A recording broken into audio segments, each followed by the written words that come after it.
ఎవరిదమ్మా ఆవా ఏమైందా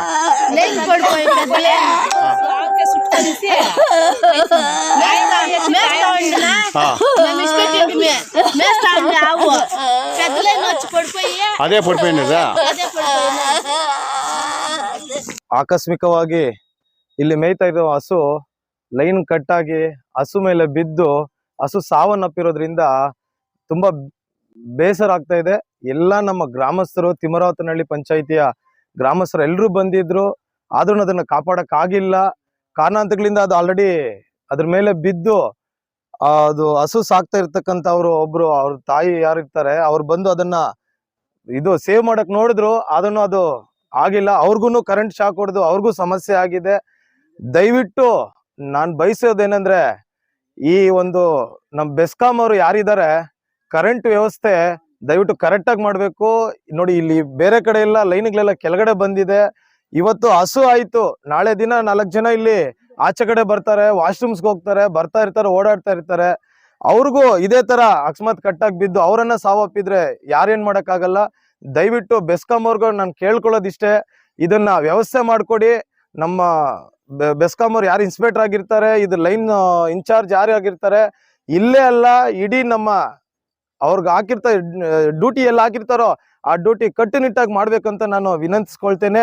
ದಯವಿಟ್ಟು ಇವ್ರಿಗೆ ಸರ್ಕಾರದಿಂದ ಆಗಿರ್ಬೋದು, ಇಲ್ಲ ನಮ್ಮ ಗ್ರಾಮ ಪಂಚಾಯತಿಯಿಂದ ಆಗಿರ್ಬೋದು, ಇಲ್ಲ ನಮ್ಮ ಹಾಲು ಉತ್ಪಾದಕರ ಕಡೆಯಿಂದ ಆಗಿರ್ಬೋದು, ಇಲ್ಲ ಅಂದ್ರೆ ಯಾರಿಲ್ಲಿ ಮೆಂಬರ್ಸ್ ಆಗಿರ್ತಾರೆ, ಇಲ್ಲ ಚೇರ್ಮನ್ ಆಗಿರ್ತಾರೆ, ಅವ್ರು ಯಾರೇ ಆಗಿರ್ಲಿ ಇವ್ರಿಗೆ ಒಂದು ಜೀವನಾಧಾರ ಮಾಡ್ಕೊಡ್ಬೇಕಂತ ತಮ್ಮಲ್ಲಿ ಕೇಳ್ಕೊಂತೀನಿ.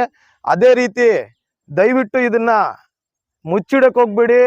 ಒಂದು ಕೂಲಿ ಕಾರ್ಮಿಕ ಅಮ್ಮನಿಗೆ ಜೀವನ ಆಧಾರ ಅದೇ ಇದ್ದಿದ್ದು, ಇವಾಗ ಅಮ್ಮನ್ ಬದುಕ್ಬೇಕಾ ಏನ್ ಆಗ್ಬೇಕು ಅಂತ ಅಮ್ಮನ್ ಗೊತ್ತಾಗ್ತಾ ಇಲ್ಲ.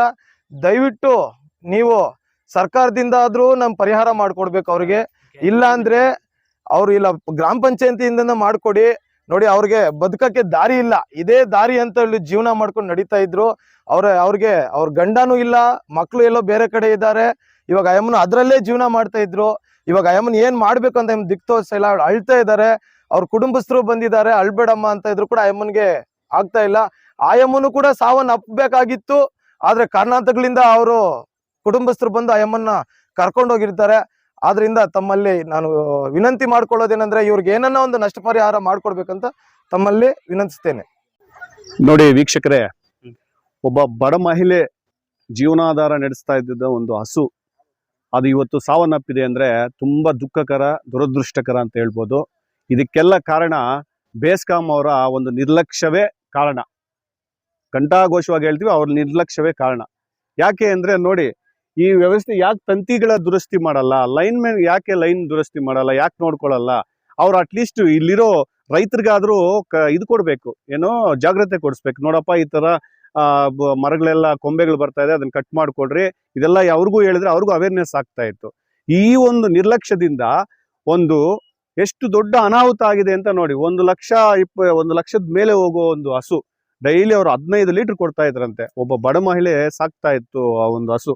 ಈಗ ಅವ್ರಿಗೆ ಯಾರು ನಷ್ಟ ಪರಿಹಾರ ಕೊಡಿಸ್ತಾರೆ? ಇವ್ರ ನಿರ್ಲಕ್ಷ್ಯ, ಬೆಸ್ಕಾಂ ಅವರು ಮಾಡಿರೋ ನಿರ್ಲಕ್ಷ್ಯಕ್ಕೆ ಎಷ್ಟು ಅನಾಹುತ ಆಗಿದೆ ಅಂತ ನೀವೇ ನೋಡಿ. ಇನ್ನ ಒಂದು ಮನವಿ ಮಾಡ್ತಾ ಇದೀವಿ, ನಮ್ಮ ಸ್ಥಳೀಯ ಶಾಸಕರಾದಂತ ಶ್ರೀ ಸಮೃದ್ಧಿ ಮಂಜುನಾಥ್ ಅವರು ಕೂಡ ಇಂಥ ಬೆಸ್ಕಾಂ ಬಗ್ಗೆ ಸ್ವಲ್ಪ ಗಮನ ಹರಿಸಬೇಕು. ಬೆಸ್ಕಾಂ ಅಧಿಕಾರಿಗಳ ಬಗ್ಗೆ ಮತ್ತೆ ಅವರ ಒಂದು ಡಿಪಾರ್ಟ್ಮೆಂಟ್ಗೆ ಹೇಳಿದ್ರೆ ಒಳ್ಳೆಯದು. ಮುಂದಿನ ದಿನಗಳಲ್ಲಿ ಇಂಥ ಅನಾಹುತಗಳು ನಡೀದೇ ಇರುತ್ತೆ. ಇವತ್ತೇನೋ ಹಸು ಹೋಗಿದೆ, 1 ಲಕ್ಷ ಹಸು, ನಾಳೆ ದಿವಸ ಯಾರಾದ್ರೂ ಮನುಷ್ಯರೇ ಹೋಗ್ಬೋದು, ಹೇಳಕ್ಕಾಗಲ್ಲ. ಸೊ ಇದನ್ನ ದಯವಿಟ್ಟು ನಮ್ಮ ಶಾಸಕರಾದವರು ಅಂತ ಮಾನ್ಯ ಸಮೃದ್ಧಿ ಮಂಜುನಾಥ್ ಅವರು ಇದ್ರ ಬಗ್ಗೆ ಗಮನ ಹರಿಸಿ ಏನಾದರೂ ಒಂದು ನಷ್ಟ ಪರಿಹಾರ ಇವ್ರಿಗೂ ಕೊಡಿಸೋದ್ರಿಂದ ಈ ಗ್ರಾಮದಲ್ಲಿರುವ ಬಡ ಮಹಿಳೆಗೆ ಹೆಲ್ಪ್ ಆಗತ್ತೆ ಅಂತ ನಾವು ಕೇಳ್ಕೊಳ್ತಾ ಇದೀವಿ. ಹಾಗೆ ಬೆಸ್ಕಾಂ ಅವ್ರಿಗೂ ಸ್ವಲ್ಪ ಅವ್ರ ಗಮನ ಹರಿಸಿ ಅವ್ರಿಗೂ ಜಾಗೃತಿಯಿಂದ ಜವಾಬ್ದಾರಿಯಿಂದ ನಡ್ಸ್ಕೋಬೇಕು ಹಳ್ಳಿಗಳ ಕಡೆ ಅಂತ ಅವ್ರಿಗೆ ಹೇಳಿದ್ರೆ ತುಂಬಾ ಸಂತೋಷ ಆಗತ್ತೆ ಅಂತ ನಾವು ಮನವಿ ಮಾಡ್ತೀವಿ.